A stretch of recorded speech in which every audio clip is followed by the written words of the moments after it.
Assalamualaikum warahmatullahi wabarakatuh. Perkenalkan, nama saya Kanahaya Haira Awaliyah dengan NIM A1011231093. Di video kali ini saya bakal bahas topik yang agak lumayan berat tapi penting buat kita pahami, yaitu kasus pembunuhan keluarga di Berau tahun 2025. Nah, sebelum kita bahas ke inti kasusnya, aku pengen ajak kalian mikir, kenapa sih orang bisa sampai tega ngelakuin hal yang di luar nalar, bahkan sampai tega bunuh istri sendiri dan anak-anaknya? Apakah orang itu otomatis gila atau emang ada faktor lain yang bikin dia meledak kayak bom waktu? Nah, disinilah kriminologi itu masuk. Jadi, kriminologi itu bukan hanya sekedar hitung-hitungan tentang pasal hukum, tapi juga ilmu buat ngulik kenapa kejahatan itu bisa terjadi. Nah, jadi teman-teman, kita masuk ke inti ceritanya. Gimana sih detail kasus pembunuhan keluarga di Berau tahun 2025 ini?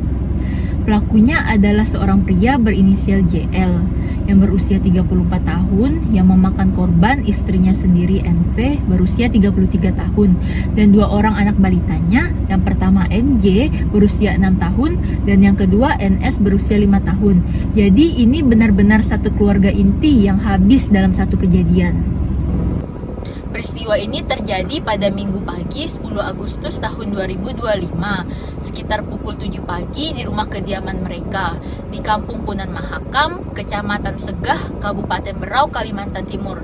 Bayangin, yang biasanya di kampung aman, tentram, damai, berubah jadi satu kejadian yang besar. Nah, selanjutnya pemicu konflik.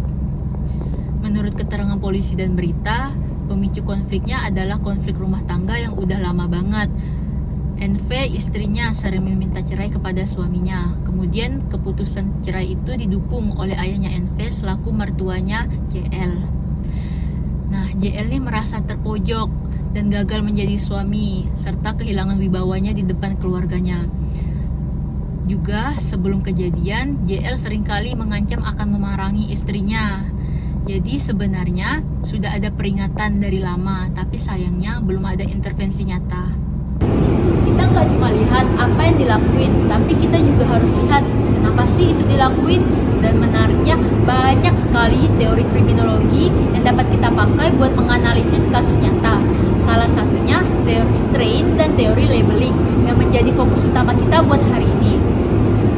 Kenapa sih aku pilih kasus pembunuhan keluarga di Berau ini? Nah, yang pertama, kasusnya ini masih aktual banget, baru terjadi di Agustus 2025.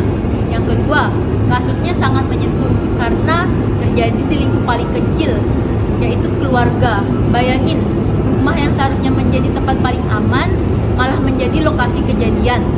Yang ketiga, ramai banget di media. Jadi pas banget nih buat kita juga lihat gimana framing berita dan opini publik dibentuk.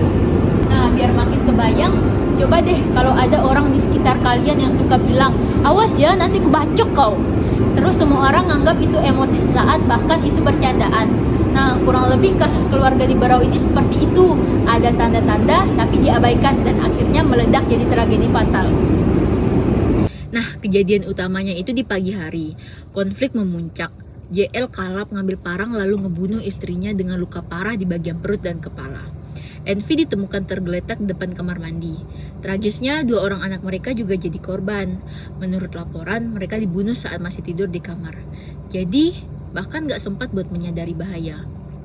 Nah, yang pertama kali nemuin kejadian ini adalah Filipus, ayah korban, yang rumahnya tepat di sebelah.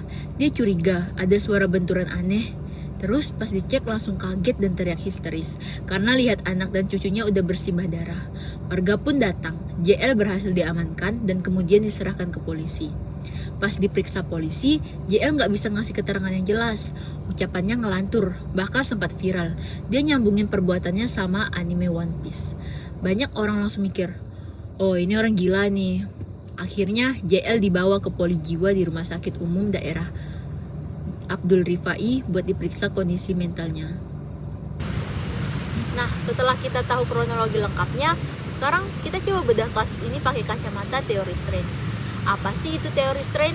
Teori strain awalnya dikembangkan sama Robert K. Merton. Intinya, kejahatan bisa muncul ketika ada kesenjangan antara yang pertama, tujuan sosial yang diharapkan, misalnya sukses, bahagia, dan keluarga harmonis. Dan yang kedua, cara sah atau normal buat mencapainya. Kalau ada gap besar, orang bisa frustasi dengan cara lain, termasuk jalan pintas yang menyimpang. Lalu, teori ini dikembangkan lagi sama Robert Agnew, jadi General Strain Theory atau GST. Nah, GST lebih fokus ke tekanan sehari-hari di dalam individu, bukan cuma ekonomi. Agnew bilang, strain itu muncul dari 3 hal. Yang pertama, gagal mencapai tujuan positif. Yang kedua, kehilangan sesuatu yang penting. Dan yang ketiga, mendapat stimulus negatif, kayak konflik, penghinaan, dan lain-lain. Strain ini biasanya memicu emosi negatif kayak marah, frustasi, ataupun sakit hati. Kalau emosi ini nggak bisa dikontrol, orang bisa melakukan coping yang destruktif, bahkan kriminal. Nah, strain yang dialami JL ini, kalau kita pakai teori ini ke kasus berau, strain yang dialami JL kelihatan jelas banget. Strain yang pertama, kehilangan stimulus negatif. JL takut kehilangan keluarganya. Istrinya udah berkali-kali minta cerai, plus mertuanya ikut dukung. Bagi JL, itu berarti kehilangan peran sebagai suami dan ayah. Strain kedua, stimulus negatif. Hidupnya penuh konflik, pertengkaran rumah tangga jadi makanan sehari-hari, ditambah tekanan mertua yang bikin dia makin terpojok. Strain ketiga, gagal mencapai tujuan yang positif. Secara budaya, banyak laki-laki merasa sukses kalau bisa jadi kepala keluarga yang dihormati. Tapi JL gagal, rumah tangga berantakan, istrinya minta cerai, posisinya pun runtuh. Kemudian tindak kejahatan. Nah, di titik ini JL sebenarnya punya beberapa pilihan coping. Bisa cari bantuan psikolog, bisa ikut konseling, bisa ambil jalan pisah baik-baik. Tapi karena strain udah terlalu besar, JL justru pilih coping paling ekstrim, melampiaskan emosi lewat kekerasan fatal. Ini disebut juga coping maladatif, respon salah yang merugikan, bukan menyelesaikan masalah. Kemudian, mode adaptasi ala Merton. Kalau pakai tipologi Merton, tindakan JL bisa masuk ke pemberontakan atau rebellion. Kenapa? Karena dia benar-benar menolak semua norma yang baik maupun cara sah. Dia menghancurkan total struktur sosial terkecil, yaitu keluarganya sendiri. Jadi, teori strain ini bikin kita paham bahwa JL bukan tiba-tiba jadi monster dalam semalam. Ada proses panjang, dari konflik, tekanan, strain, emosi negatif, coping salah, dan berujung di pembunuhan. Dari ini kita bisa lihat kejahatan kayak gini nggak muncul begitu aja, tapi masih ada akumulasi tekanan yang nggak tertangani. Nah, kalau tadi kita bahas dari sisi internal si pelaku dengan teori strain, sekarang kita geser dulu ke sisi eksternal. Gimana masyarakat dan media memberi label ke pelaku? Nah, ini pas banget bisa dijelasin pakai teori labeling dari Howard Baker. Intinya, teori labeling bilang orang bisa jadi makin dikenal sebagai menyimpang ataupun kriminal bukan cuma karena tindakannya, tapi juga karena label yang ditempelin sama masyarakat, aparat, maupun media. Label itu bisa nempel kuat banget sampai jadi master status identitas utama yang nutup semua identitas lain. Label yang ditempelkan ke JL, begitu kasus ini pecah, media langsung rame dengan judul kayak pertengkaran berujung pembunuhan, suami tega habisin istri hamil dan 2 anak, bahkan ada yang nyebut suami gila atau monster. Terus pas JL ngomong lantur tentang anime One Piece, makin kuatlah labelnya bahwa dia nggak waras. Hasilnya, publik lebih gampang nerima narasi JL ini bukan manusia normal, tapi orang sakit atau hewan buas. Nah, dampak labeling ada 3 nih. Yang pertama, buat pelaku. Identitas JL sekarang cuma pembunuh sadis. Yang kedua, buat masyarakat. Label ini bikin orang merasa kayak, oh, tragedi ini kayak gini cuma bisa dilakukan orang gila, bukan kita. Padahal faktanya, strain sosial bisa dialami siapa saja. Yang ketiga, buat wacana publik. Fokus jadi ke hukuman seberat-beratnya, bahkan tuntutan mati, tanpa banyak diskusi soal pencegahan konflik domestik atau layanan kesehatan mental. Labeling memang bikin berita gampang dipahami publik, tapi juga bahaya. Kenapa? Karena label itu menyederhanakan masalah kompleks, jadi seolah-olah pelaku jahat versus korban baik. Akhirnya, faktor sosial, budaya, dan psikologis yang melatar belakangi kasus ini malah ketutupan. Nah, jadi teori labeling ini ngasih kita perspektif bahwa selain internal, juga ada nih proses eksternal yang bikin kasus ini dipahami secara sempit. Publik dikasih narasi, suami gila. Padahal realitanya lebih kompleks. Kalau cuma berhenti di label, kita nggak akan pernah belajar cara mencegah kasus kayak gini ke depannya. Nah, setelah kita bahas panjang lebar, ada beberapa poin penting yang kita bisa tarik dari kasus pembunuhan keluarga di Berau 2025. Yang pertama, kasus ini bukan peristiwa dadakan. Pembunuhan ini adalah puncak dari konflik panjang, ancaman berulang, dan tekanan sosial yang gak bisa terselesaikan. Jadi jelas, ini bukan sekedar cekcok sesaat, tapi hasil akumulasi strain yang lama banget. Yang kedua, teori strain bantu kita pahami akar masalah. JL mengalami 3 tekanan besar, kehilangan keluarga, hidup dalam konflik, dan gagal capai tujuan sosial sebagai kepala keluarga. Semua itu numpuk, bikin dia marah, frustasi, dan akhirnya pilih jalan paling destruktif.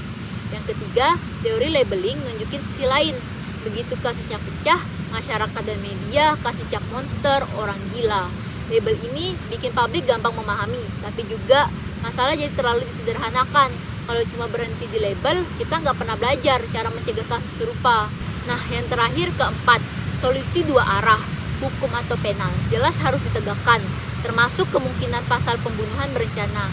Yang kedua, pencegahan atau non-penal, termasuk layanan konseling keluarga, edukasi manajemen emosi, akses kesehatan mental, dan perubahan budaya supaya konflik nggak dibiarkan sampai jadi tragedi. Jadi intinya tragedi ini ngasih kita pelajaran bahwa kejahatan bukan cuma soal orang jahat atau orang gila. Ada proses panjang yang bisa kita deteksi dari awal. Kalau kita mau peduli, harapannya dengan analisis kayak gini, kita semua bisa lebih kritis, lebih peka sama tanda-tanda bahaya, dan bisa dorong sistem sosial jadi lebih responsif.